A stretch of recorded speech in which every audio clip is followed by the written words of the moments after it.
ان ینصرکم اللہ فلا غالب لکم، اور میں تمہاری مدد کروں تو کوئی غالب نہیں آ سکتا۔ آج اللہ کو ہم نے ناراض کر دیا۔ اللہ تو کہتا میں حاضر ہوں۔ سارا مجمع صحابہ کا ایک لفظ بول رہا تھا، یا رب محمد انصر امت محمد، اے رب محمد امت محمد کی مدد فرما۔ وہ امت تھے، وہ ان کا رب تھا۔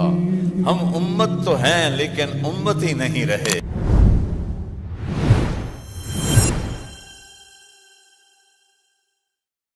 دنیا کی دو سپر پاور آج رشیا، امریکہ، اس وقت کی دو سپر پاور فارس اور روم، یہ دونوں ہاتھی کی طرح ٹکراتے تھے۔ عربوں کو تو وہ انسان ہی نہیں سمجھتے تھے۔ یہ جو نوشہرہ ہے ہمارے سرحد میں، یہ نوشہرواں ایران کے بادشاہ نے آباد کیا ہے۔ سرحد تک نوشہروان کی حکومت تھی، کسریٰ کے پردادے کی حکومت، یہ پورا پاکستان اس کی حکومت میں تھا، ترکستان اس کی حکومت میں تھا، ایران، عراق، شام اس کی حکومت میں تھا۔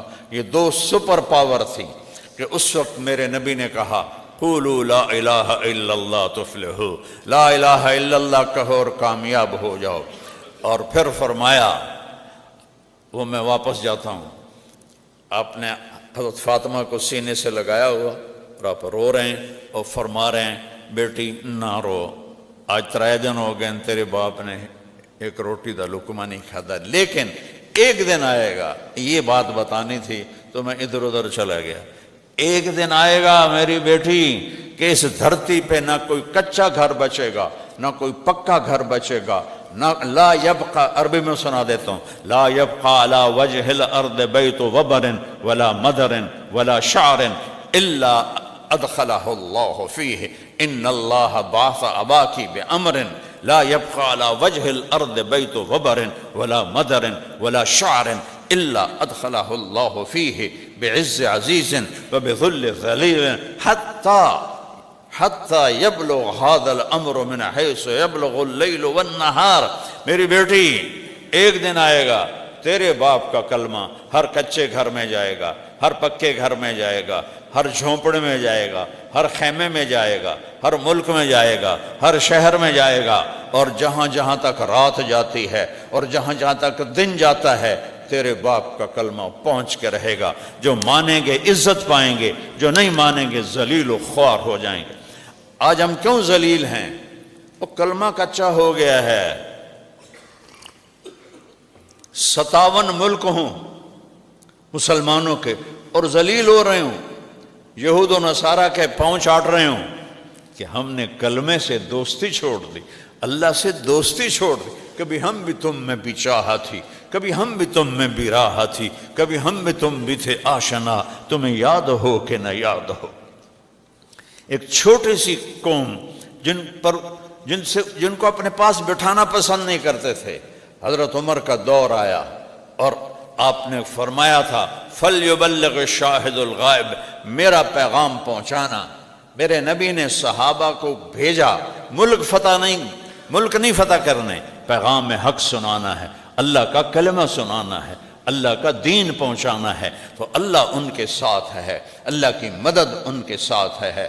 ملک شام میں حضرت صدیق کے دور میں پہلا لشکر داخل ہوا، حضرت عامر بن عاص کا 8000 کا لشکر، اور سامنے جرجیس رومی سردار 1 لاکھ کا لشکر۔ 8000 تے 1 لاکھ کوئی جوڑ بنتا ہے؟ دسو بھائی، کوئی جوڑ بنتا ہے؟ اچانک حملہ کیا رومیوں نے اور 8000 کو ایسے گھیر لیا اور چاروں طرف سے راستہ بند کر دیا۔ تو اس میں ایک صحابی ہیں واصلہ بن اسقع، وہ فرماتے ہیں کہ جب ہم نے دیکھا کہ ہم گھر گئے ہیں تو ہم نے کہا آج قبریں یہیں بنیں گی، ہا ہونا الماشر، آج ہم میں ایک بھی زندہ نہیں بچے گا اور ہماری قبریں یہیں بنیں گی۔ تو عربوں کی عادت تھی عین جنگ میں شعر پڑھتے تھے، اس کو رجز کہتے ہیں، الگ قسم ہے اشعار کی۔ لیکن حضرت واصلہ فرماتے ہیں کہ اتنا خوف تھا اور اتنی شدت کا پریشر تھا کہ ہمیں شعر و شاعری بھول گئی۔ سارا مجمع صحابہ کا ایک لفظ بول رہا تھا، یا رب محمد انصر امت محمد، اے رب محمد امت محمد کی مدد فرما۔ وہ امت تھے، وہ ان کا رب تھا۔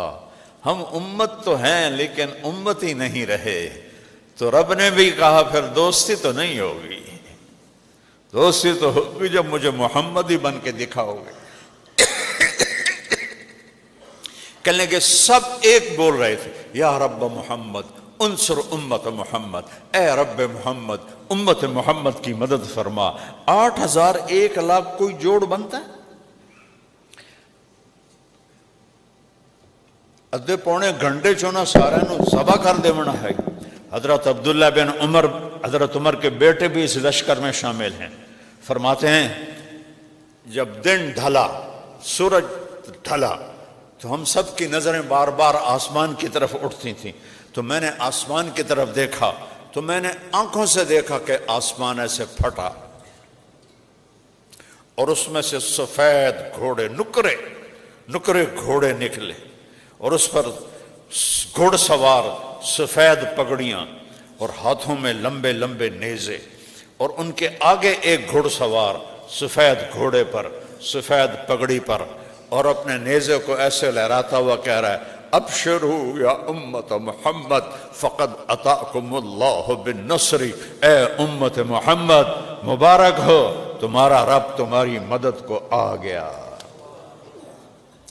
کہ وہ یوں آئے ہیں اور ہمارے اوپر آ کر غائب ہو گئے، اور آدھا گھنٹہ نہیں گزرا کہ رومی میدان چھوڑ کے بھاگ رہے تھے۔ کیا ہوا؟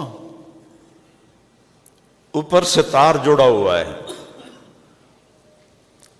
اور رومی جدید ٹیکنالوجی والے، وہ صحابہ کی تلواروں کو دیکھ کے ہنستے تھے، کہتے انہیں تکا نہیں ہوتا مکئی دا تکا، کہتا انہیں تکے نال ساڑھ نال تسی لڑن آئے، انہیں تکے نال، وہاں تو تکے تو تھے نہیں، وہاں تو فرشتے تھے، یوں نکل گئے۔ اور حضرت عمر کے دور میں فتوحات کا دروازہ کھلا تو صحابہ ایران میں داخل ہوئے، روم میں داخل ہوئے، خالد بن ولید، شرحبیل بن حسنہ، ابو عبیدہ بن جراح، عمر بن عاص، یہ 4 لشکر شام میں روم کی سلطنت میں داخل ہوئے۔ 2 لشکر خالد بن ولید، عیاض بن غن، یہ عراق میں، ایران میں داخل ہوئے۔ پھر آپ نے خالد بن ولید کو بلا کر شام بھیج دیا، یرموک کی لڑائی سر پر تھی حضرت ابوبکر صدیق نے، اور سعد بن ابی وقاص کو ایران میں صحابہ کے لشکر کا امیر بنا دیا، اور یہ وہاں یرموک، یہاں قادسیہ۔ ایک حدیث سے یاد آ گئی، یوشک الامم ان تداعی علیکم کما تداعی الاکلۃ الی قصعتها، ایک وقت آئے گا قومیں تمہیں ایسے تقسیم کریں گی جیسے دسترخوان پہ کھانا تقسیم ہوتا ہے، اے ذرا بوٹی لے لو، اے روٹی لے لو، اے شورا لے لو، ایسے تقسیم کریں گی۔ تو صحابہ نے کہا یا رسول اللہ او من قلت نحن یومئذ، ہم تھوڑے ہوں گے؟ کہا نہیں، انتم یومئذ کثیر، تم بہت زیادہ ہوگے، 57 ملک، ولکنکم غثاء، ان کا غثاء السیل، تم ایسے ہوگے جیسے پانی کے اوپر جھاگ ہوتی ہے، طوفانی پانی، ابھی آیا تھا نا سیلاب، یہاں راوی میں بھی، اوپر جھاگ چل رہی ہے اور تن کے لکڑیاں چل رہی ہیں، کہ تم ایسے ہوگے، پانی کے بہاؤ کے سامنے تم بلبلوں کی طرح ہوں گے۔ وَلَيَنزِعَنَّ اللَّهُ مِن صُدُورِ عَدُوِّكُمُ الْمَحَابَةَ مِنْكُمْ، اللہ دشمن کا روب تمہارے دلوں سے نکال دے گا۔ وَلَيَقْذِفَنَّ فِي قُلُوبِكُمُ الْوَهْنَ، تمہارے دلوں میں وہن ڈال دے گا۔ صحابہ نے پوچھا یا رسول اللہ وہن کیا ہے؟ آپ نے کہا دنیا سے محبت کرو گے، موت سے نفرت کرو گے، حب الدنیا و کراہیت الموت۔ اور خالد بن ولید نے روم کے سردار کو للکار کر کہا تھا میرے ساتھ وہ لوگ ہیں جنہیں موت سے ایسے پیار ہے جیسے تمہیں زندگی سے پیار ہے، جنہیں موت سے ایسے پیار ہے جیسے تمہیں شراب سے پیار ہے۔ ان میں وہ طلحہ کہنے لگا یہ کیا بات ہے کہ ہم ہیں بھی زیادہ، پھر بھی ہم مر رہے ہیں، شکست ہو رہی، اور وہ تھوڑے سے ہیں اور ہمیں دبا رہے ہیں۔ تو اس کے سردار نے کہا کہ بات یہ ہے، یہ جو سامنے ہے نا، ان میں ہر آدمی یہ چاہتا ہے پہلے میں قتل ہو جاؤں، میرا ساتھی بعد وچ قتل ہوئے، تو ساڈے چو ہر کوئی آندا پہلے ایندا بیڑا بڈھے پیچھے میں جاؤں۔ وہ ہر ایک مرنے کے لیے دوسرے سے پہلے تیار ہے، ہم میں سے ہر ایک دوسرے کو مروانے کے لیے تیار ہے، تو میں نے شکست کیسے دے سکتے ہیں، کیسے دے سکتے ہیں؟ تو قادسیہ کا میدان سجا، صحابہ کی تعداد ٹوٹل 30,000 اور ایرانیوں کا لشکر 1,20,000، کوئی جوڑ بنتا ہے؟ تو حضرت سعد بن ابی وقاص نے ایران کے بادشاہ کے پاس وفد بھیجا، حضرت نعمان بن مقرن، حضرت مغیرہ بن شعبہ اور حضرت عاصم بن عمر تمیمی رضی اللہ تعالیٰ عنہ، ان کو بھیجا۔ تو یزدگرد نے پوچھا تم ہمارے پاس کیا کرنے آئے ہو؟ تمہیں بھوک نے ستایا ہے تو سب کو میں پیسے بھی دیتا ہوں، کپڑے بھی دیتا ہوں، تمہاری خوراک کا بھی انتظام کرتا ہوں، اور تم واپس جاؤ، کیا کرنے ہو یہاں؟ تو حضرت نعمان بن مقرن نے کہا کہ اے امیر، یہ بات نہیں ہے، ہم اب وہ عرب نہیں ہیں، ہم ویسے تھے جیسے تم کہہ رہے ہو، روٹی کو محتاج تھے، پانی کو محتاج تھے، اللہ نے ایک نبی بھیجا، اس نے ہمیں ایمان کا راستہ بتایا، اللہ کا پتہ بتایا، اس نے ہمیں حکم دیا کہ ہم دنیا کی قوموں کو جا کر کہیں کہ کلمہ پڑھ لو اور مسلمان ہو جاؤ، اور اگر ایمان نہیں لاتے ہو تو صلح کرو اور ہمیں ہمارے ماتحت ہو کے رہو، اور اگر یہ بھی نہیں کرنا تو پھر تلوار ہمارے تمہارے درمیان فیصلہ کرے گی۔ تو یزدگرد کہنے لگا تم لوگ مجھے کہہ رہے ہو تلوار فیصلہ کرے گی؟ تمہاری اوقات کیا ہے؟ تو مغیرہ بن شعبہ رضی اللہ عنہ کھڑے ہوئے، کہنے لگے اے بادشاہ، یہ عرب کے سردار لوگ تیرے سامنے کھڑے ہیں، کوئی کمی کمین کوئی نہیں کھڑے ہوئے، ہم اب وہ عرب نہیں ہیں، ہمارے پیچھے اللہ ہے، ہمارے پیچھے اللہ کا رسول ہے، ہمارے تمہارے درمیان یا کلمہ پڑھو، تم بھائی بھائی ہو جائیں گے اور پھر کبھی تمہارے شہروں میں واپس نہیں آئیں گے، اور اگر کلمہ نہیں پڑھتے ہو تو ہمارے تابع ہو کے زندگی گزارو تاکہ تمہارا ظلم و ستم ختم ہو، اور اگر یہ بھی نہیں ہے تو پھر تلوار فیصلہ کرے گی۔ تو وہ کہنے لگا یزدگرد، اگر قاصدوں کو قتل کرنا جائز نہ ہوتا تو میں تم تینوں کے سر اڑا دیتا، نکل جاؤ یہاں سے، تمہاری اوقات کیا ہے، میں رستم کو بھیج رہا ہوں، تمہیں زمین میں دفن کر دے گا۔ پھر کہنے لگا مٹی لاؤ، مٹی کا ٹوکرا آیا، کہنے لگے تم میں سردار کون ہے؟ تو عاصم بن عمر تمیمی رضی اللہ عنہ کہا میں ان کا سردار ہوں، کہا ٹوکرا دے سر تے رکھو، انہوں نے کہا تھوڑی بس اے اوقات ہے، اے مٹی لے جاؤ، باقی ایران تو انہوں کچھ نہیں دے گا، ایران سارا فارسی تھا نا۔ تو جب وہ باہر نکلے تو عاصم بن عمر کہنے لگے مبارک ہو، ایران کے بادشاہ نے ایران کی چابی ہمیں دے دی، ایران کی سرزمین ہمیں دے دی، اور کہا بھاگو جتنی جلدی ہو سکتا ہے۔ جو رستم تھا سپہ سالار، وہ نجومی بھی تھا، جب وہ دربار میں آیا تو یزدگرد نے بتایا کہ میں نے آج ان کے ساتھ یہ سلوک کیا ہے، کہنے لگا مٹی دے دی، کہاں میں انہوں نے سبق دیتا ہے، انہوں نے سر تے مٹی رکھائی ہے، مزدوراں طرح تگاری چوائی ہے۔ وہ کہنے لگا تو نے مٹی نہیں دی، تو نے ایران دے دیا۔ اس نے پیچھے 10 فوجی بھگایا، بھاگو اور پکڑو ان کو اور ان سے مٹی واپس لو، لیکن انہوں نے بھی اس سے فال لے لی تھی کہ یہ اللہ نے ایران کی زمین ہمیں دے دی۔ انہوں نے اپنے عربی گھوڑوں کو، ایرانی گھوڑے کہاں پہنچ سکتے تھے، انہیں سر پٹ دوڑائے اور جا کر وہاں قادسیہ پہنچ گئے، ساتھ کے سامنے وہ ٹوکرا رکھا، لو جی امیر صاحب، ایران نے اپنی زمین ہمارے حوالے کر دی۔ تو رستم کو بھیجا یزدگرد نے 1,20,000 کا لشکر دیکھ کر، اور وہ چونکہ نجومی تھا تو اس کو نظر آ رہا تھا کہ فتح کوئی نہیں ہے۔ پھر اس نے خواب دیکھا، البدایہ والنہایہ میں یہ واقعہ لکھا ہوا ہے کہ ایک آسمان سے فرشتہ آتا ہے اور ایرانی فوجوں سے سارے ہتھیار چھین کر ایک کپڑے میں بند کر کے حضرت عمر کو پکڑا دیتا ہے۔ اس کی آنکھ کھل گئی، اسے کہا لے بھئی ایران دا بیڑا بڑھ گیا ہوں۔ تو اس نے بات کو لمبا کیا، حضرت سعد کو پیغام بھیجا، کوئی آدمی بھیجو ہم اس سے بات کریں، مکالمہ کریں۔ تو آپ نے ربیع بن عامر رضی اللہ تعالیٰ عنہ کو بھیجا، تو اس نے اپنا دربار سجایا اور زرق برق سونا چاندی سے، اور بہت بڑا تاج سونے چاندی سے بنا ہوا اس کا تخت۔ تو حضرت ربیع جو تھے وہ ایک عربی گھوڑے کمزور ہوتے تھے، کمزور سے مراد یہ نہیں یعنی دبلے ہوتے تھے، چونکہ کھانا پینا وافر نہیں ہوتا تھا، لیکن طاقت میں صحرائی گھوڑے جیسے ایک شہری اور ایک پہاڑی کا کوئی مقابلہ نہیں۔ پہاڑی بچے بھی او چڑھ جاندے، ساڑھے بیلیاں کو اتھو تائیں پوڑیاں نہیں چڑھیاں جاندیاں۔ تو وہ جب پہنچے نا وہاں تو وہ ایرانی ہنسنے لگے کہ ایس گھوڑے تے آئیں سڑنا لڑن واسطے، آگے ان کی تلوار بھی چھوٹی سی، ڈھال بھی چھوٹی سی۔ تو وہ کہنے لگے، پہنچے نا جب خیمے کے سامنے تو انہوں نے کہا یہ گھوڑے سے اتر جاؤ اور ہتھیار ڈال دو۔ کہا میں خود نہیں آیا ہوں، تم نے بلایا ہے، اسی طرح اندر جاؤں گا ورنہ واپس چلا جاؤں گا۔ انہوں نے رستم سے کہا، رستم نے کہا آنے دو۔ تو وہ اندر گئے گھوڑے سمیت اور ہاتھ میں نیزہ پکڑ لیا، اور بڑے موٹے موٹے قالین ان وچ زور دی نیزہ ماریں اور اتنا بڑا سوراخ کر دیں، پھر نیزہ ماریں اور سوراخ کر دیں۔ اور رستم غور سے دیکھ رہا تھا۔ آگے گئے اور وہاں جو بڑے بڑے گدے پڑے تھے نا، ایک گدے کی رسی نکال کے نا اس سے اپنے گھوڑے کی لگام باندھ دی۔ رستم ویکھی جاندہ ہے کی بلا ہیں، اے لکھاں فوجی بیٹھے ہیں، ادھر تے اثر ہی کوئی نہیں ہو رہا، اور آرام سے جا کر رستم کے ساتھ بیٹھ گئے۔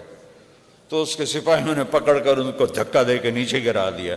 تو کہنے لگے اچھا میں تو سمجھتا تھا کہ تم ایک اللہ کو ماننے والے ہو، پر تم نے تو انسانوں کو بھی خدا بنایا ہوا ہے۔ کوئی بات نہیں، میں زمین پہ بیٹھ جاتا ہوں۔ زمین پہ بیٹھ گئے تو رستم سے بات چیت شروع ہوئی۔ کہنے لگے کیوں آئے ہو؟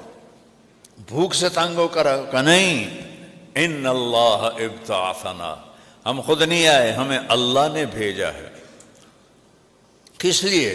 لنخرج العباد من عبادت العباد الى عبادت رب العباد، تاکہ لوگوں کو انسانوں کی خدائی سے نکال کر اللہ کی خدائی کے سامنے جھکا دیں۔ من جور الادیان الى عدل الاسلام، ظلم و ستم سے نکال کر اسلام کے عدل میں داخل کر دیں۔ من ضیق الدنیا الى سعتها، اور دنیا کی تنگیوں سے نکال کر دنیا کی فراخیوں پر لے آئیں۔ اس کے ساتھ ہم آئے ہیں، اور اللہ نے ہمیں وعدہ کیا ہے مدد کا۔ تو رستم کہنے لگا کیا مدد؟ کہا جو ہم میں زندہ رہے گا وہ تمہارے ملک کا مالک بنے گا، اور جو قتل ہو جائے گا وہ جنت میں جائے گا، اس کا وعدہ ہے ہمارے ساتھ۔ تھے ہمیں ایک تیرے معرکہ آراؤں میں، خشکیوں میں کبھی لڑتے کبھی دریاؤں میں، دی اذانیں کبھی یورپ کے کلیساؤں میں، کبھی افریقہ کے تپتے ہوئے صحراؤں میں، شان آنکھوں میں نہ ججتی تھی جہاں داروں کی، کلمہ پڑھتے تھے ہم چھاؤں میں تلواروں کی، تجھ سے سرکش ہوا کوئی تو بگڑ جاتے تھے، تیغ کیا چیز ہم توپ سے لڑ جاتے تھے، نقش توحید کا ہر دل پہ بٹھایا ہم نے، زیر خنجر بھی یہ پیغام سنایا ہم نے۔ تو سارا دربار دیکھ کے ہنسے جا رہا ہے، اور رستم چونکہ نجومی بھی تھا اور سمجھدار بھی تھا، وہ اس کے ایکشن دیکھ رہا ہے، گفتگو کا انداز دیکھ رہا ہے، کوئی متاثر کوئی نہیں، یہ دیکھ رہا ہے۔ تو رستم کہنے لگا ہمیں کچھ مہلت دو، ہم پیچھے مشورہ کریں۔ ربیع کہنے لگے ہمارے نبی نے ہمیں 3 دن سے زیادہ مہلت کی اجازت نہیں دی، 3 دن کی مہلت ہے، جو کرنا ہے کر لو، یا لڑائی یا صلح۔ اور یہ کہہ کر جب وہ گئے تو رستم نے اپنے سرداروں سے کہا وہ ویکھیا جے انہوں جڑا آیا ہے؟ کہنے لگے ہاں گندے سے کپڑے، چھوٹی سی تلوار، کھوتے جیا ہوتا گھوڑا، لے بلا کوئی بندہ ہی؟ پاگلو میں اس کے گھوڑے تلوار کی بات نہیں کر رہا، اس کا بول دیکھو کتنا طاقتور تھا، اس کے چہرے کے ایکسپریشن دیکھو، تم سے ذرا متاثر نہیں ہوا ہے۔ یہ تو ایک ہے، پیچھے 30,000 ہیں، کیسے لڑو گے ان سے؟ صلح کر لیں ان کے ساتھ، کہ نہیں ہم فاتح دنیا ہم صلح کریں تو ہماری غیرت کے خلاف ہے۔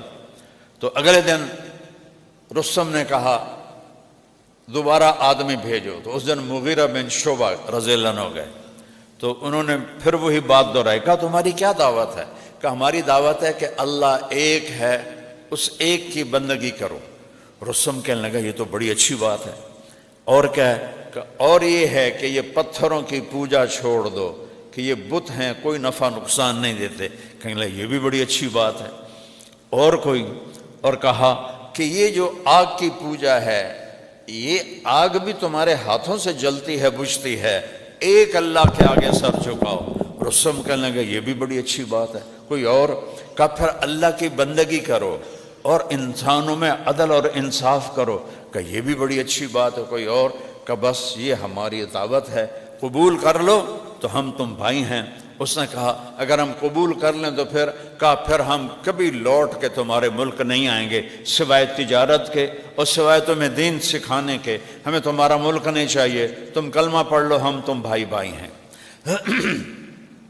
تو رستم نے کہا ٹھیک ہے، واپس گئے۔ پھر انہیں بلایا اپنے سرداروں کو، اوے بلاواں ہی نے انہاں دے نال نہ لڑو، نہ لڑو، یا انہاں دا کلمہ پڑھ لو یا صلح کر لو، کہ ہم نے دنیا فتح کی، روم کے کو ناکوں چنے چبوا دیے، ہم ان بدوؤں سے ڈر جائیں؟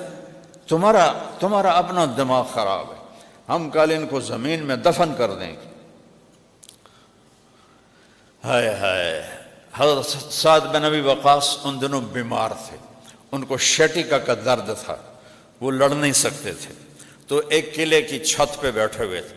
خالد بن عرفہ رضی اللہ عنہ کو انہوں نے لشکر کا امیر بنایا، اور رائٹ سائڈ کی جو لگام ہے وہ جریر بن عبداللہ رضی اللہ عنہ کو البجلی، اور لیفٹ سائڈ پہ انہوں نے قیس بن مکشوح رضی اللہ تعالیٰ عنہ کو مقرر کیا۔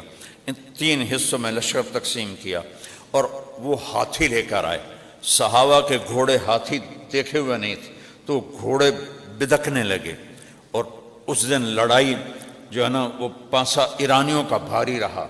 تو اگلے دن حضرت قعقاع بن عمر تمیمی رضی اللہ تعالیٰ عنہ نے کیا کیا، انہوں نے اونٹوں کو کالی چادریں پہنا دی، اونٹوں پر ایسے کھڑے کر کے نا بانس، ان کو کالی چادریں پہنا دی۔ اب اونٹ کا قد تو ہاتھی سے بڑا ہوتا ہے، ویسے چھوٹا ہوتا ہے، اور ان اونٹوں کو آگے جو ہانکا تو ہاتھیوں نے جب دیکھا کالی بلاموں کوئی آ رہی ہیں، وہ پیچھے ہٹنا شروع ہو گئے۔ تو قعقاع بن عمر نے فرمایا ہاتھیوں کی آنکھوں میں تیر مارو۔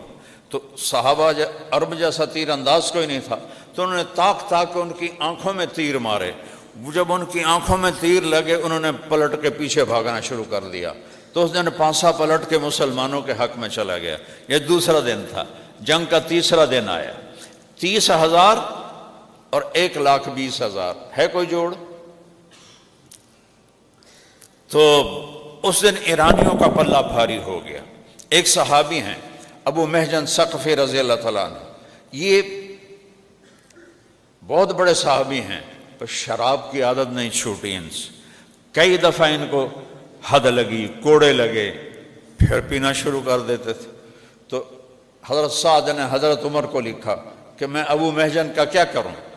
کہا اس کو قید میں رکھو، جب تک توبہ نہ کرے اس کو چھوڑو نہیں۔ تو انہوں نے ان کو وہی اسی قلعے کے نیچے کمرے میں بند کر دیا۔ ایرانی کو پلہ بھاری ہونے لگا، تو ابو محجن تڑپ رہے کمرے میں کہ یا اللہ میں کیا کروں۔ تو حضرت سعد کی بیگم سلمہ ان کا گزر ہوا، کہنے لگے سلمہ یہ میرے بیڑیاں کھول دے اور مجھے گھوڑا اور تلوار دے دے، اگر میں شہید ہو گیا تو تھوڑی جان چھوٹ گئی، اور اگر میں بچ گیا تو میں واپس آ کے خود ہی بیڑیاں پہن لوں گا۔ تو وہ کہنے لگی اگر سعد کو پتہ چلا تو مجھ پر ناراض ہوں گے، اور آگے چل پڑی۔ تو انہوں نے شعر پڑھا، کفا حزنا ان تلتقی الخیل بالقنا واترک مشدودا علی وثاقیا، میرے درد کے لیے یہی کافی ہے کہ سامنے حق کو باطل ٹکرا رہے ہیں اور میں بیڑیوں میں بند پڑا ہوا ہوں۔ اذا قمت عنان الحدید غلقت علی مصاری قد تسم المنادیہ، جب میں اٹھنے کی کوشش کرتا ہوں تو میرے لوہے کی بیڑیاں مجھے زمین پہ پھینک دیتی ہیں، اور میرے اور ان کے درمیان دیوار حائل ہے کمرے کی جو میری پکار کو باہر جانے ہی نہیں دیتی۔ جب یہ شعر حضرت سلمہ نے سنے تو ان کو رحم آ گیا، وہ واپس آئیں، انہوں نے دروازہ کھولا، اس کی بیڑیاں کھولی اور حضرت سعد کا گھوڑا دے دیا، اپنے خامند کا تلوار دے دی۔ انہوں نے کپڑے سے نہ اپنا منہ چھپا لیا، اور مسلمان یوں ہو رہے تھے اور ایرانی یہاں آ گئے تھے، اور یہ شخص اللہ سے کیا لو تھی، دیکھو وہ انسان ہی نہیں جس سے خطا نہ ہو، خطا سے پاک صرف نبی ہوتا ہے اور کوئی نہیں ہوتا۔ شراب کے عادی ہیں اور نکلے ہیں تکبیر پڑھتے ہوئے، اور ایک طرف سے جو اس اللہ کے بندے نے حملہ کیا ہے کلی ذات، اس نے ایرانیوں کی صف میں کھلبلی مچ گئی اور سارے ایرانی پریشان ہے کہ بلا آ گئی، جیسے بجلی چمکتی ہے ایسے وہ چمک رہے تھے، ادھر ادھر ادھر ادھر۔ اور صحابہ چونکہ چہرہ چھپا ہوا تھا تو کہہ رہے اے بندہ تھا لگتا نہیں کوئی فرشتہ اللہ نے انسانی شکل میں اتار دیا ہے۔ کبھی رائٹ پہ حملہ کرتے، پھر لیفٹ پہ حملہ کرتے، پھر وہاں سے رائٹ پر آتے، پھر وہاں سے لیفٹ پر جاتے۔ ایک جب اللہ ساتھ ہو نا تو وہ ایک نہیں ہوندا، وہ نال دعا اللہ ہوندا ہے۔ کلا ابو مہجن ہوندا تا کسے ایرانی دا سر لا دے بنائے، پچھو اللہ کھلوتا ہوا کانڈ تے۔